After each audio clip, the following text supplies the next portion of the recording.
তোমাদের আজ নিতে হবে কাঁধে ভারত মাতার ভার। ওঠো জাগো সব, ওঠো জাগো সব, ওঠো জাগো সব।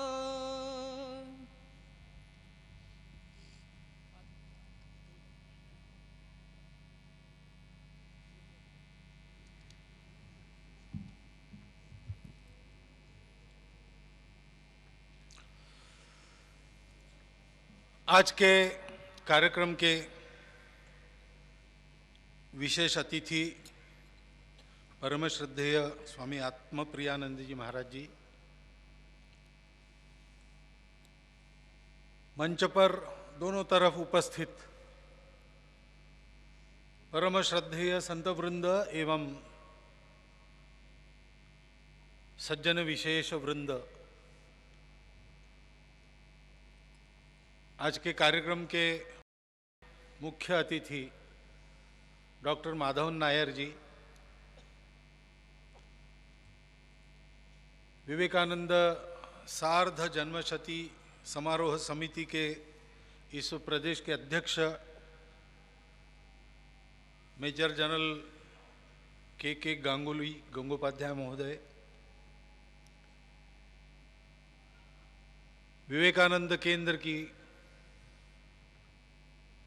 सुश्री निवेदिता दीदी, उपस्थित नागरिक सज्जन, माता भगिनी एवं आत्मीय स्वयंसेवक बंधु,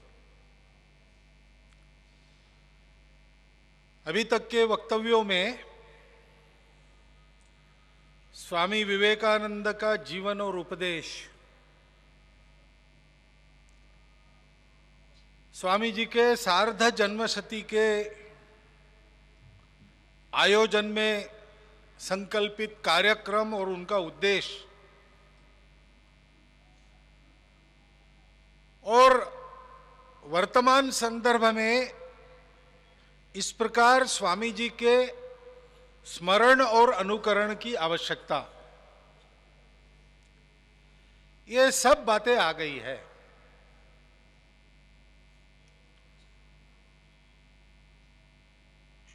अपने संघ के कार्यक्रम के लिए तो होते नहीं, इसलिए यहां पर जो भाषण होते हैं वो भी भाषण के लिए नहीं किए जाते। संघ में एक सतत प्रक्रिया चली है, काम करना, अनुभव लेना, चिंतन करना, बताना, उसके आधार पर फिर काम करना, ऐसा चक्र चलते रहता है। क्योंकि बातें बोलने से होती नहीं, करने से होती है।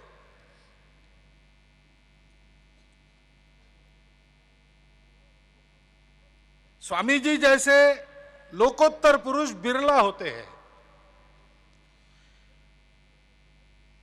अब 150 साल उनको जन्मे हो गए, लेकिन स्वामी जी का एक एक शब्द पुस्तक में पढ़े तो भी आज भी प्रेरणा मिलती है, हम अनुभव कर सकते हैं। ये प्रत्येक का अनुभव है। ये शब्दों में सामर्थ्य रखने वाले महापुरुष बहुत थोड़े होते हैं। उनके शब्दों का परिणाम होता है। उनके शब्द मात्र भी मनुष्य को सक्रिय कर सकते, लेकिन क्यों? यही कि उनके शब्द केवल अक्षरों से बने शब्द नहीं होते, उनके अपने जीवन की तपस्या से वो शब्द बने होते हैं। स्वामी विवेकानंद का पहले जीवन है, समर्पण है, त्याग है, तड़पन है, अखंड देश के देश बांधवों के हित के लिए किया हुआ परिश्रम है। और इसलिए उसके बाद उनके अंतःकरण से निसृत होने वाले शब्द आज भी हमको प्रेरणा दे सकते हैं, परंतु उन शब्दों को अगर साकार हमको करना है तो हमको प्रत्यक्ष करना पड़ेगा। स्वामी जी बोले, स्वामी जी ने बहुत सारे काम किए नहीं, एक व्यक्ति को संभव भी नहीं। इतना लंबा चौड़ा देश है, इस देश में एक आदमी कितना काम करेगा? और स्वामी जी को आयु नहीं मिली थी, 39 साल की आयु केवल, उसमें एक व्यक्ति ने जो किया प्रत्यक्ष वो भी बड़ा है, लेकिन स्वामी जी ने जो शब्द उच्चारण किया उसमें से भारत की नवोत्थान की प्रक्रिया में सब अच्छी धाराओं को बल मिला और अनेक धाराएं वहां से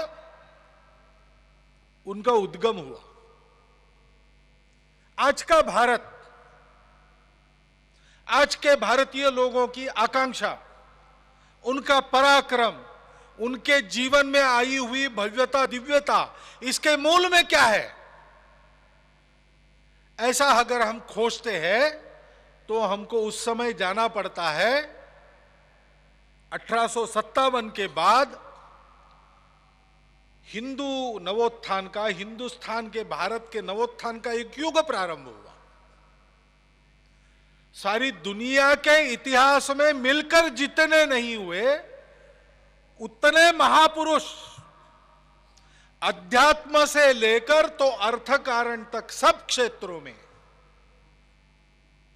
अपना कर्तृत्व गुंजाने वाले अपने भारत के इतिहास में उस समय में हुए हैं। सारी दुनिया में मिलकर जितने नहीं हुए उतने 1857 के बाद 1940-47 तक। और ये कहां से आए, इनको प्रेरणा कहां से मिली? तो वही बात है जो 3-4 व्यक्ति उस समय देश को जगाने वाले थे, सबके सब आध्यात्मिक व्यक्ति थे और उनके दिए हुए पाथेय ने भारत में नवीन प्राणों का संचार किया। भारत जाग रहा है उस प्राण शक्ति को लेकर, इसको सारी दुनिया में उद्घोषित किया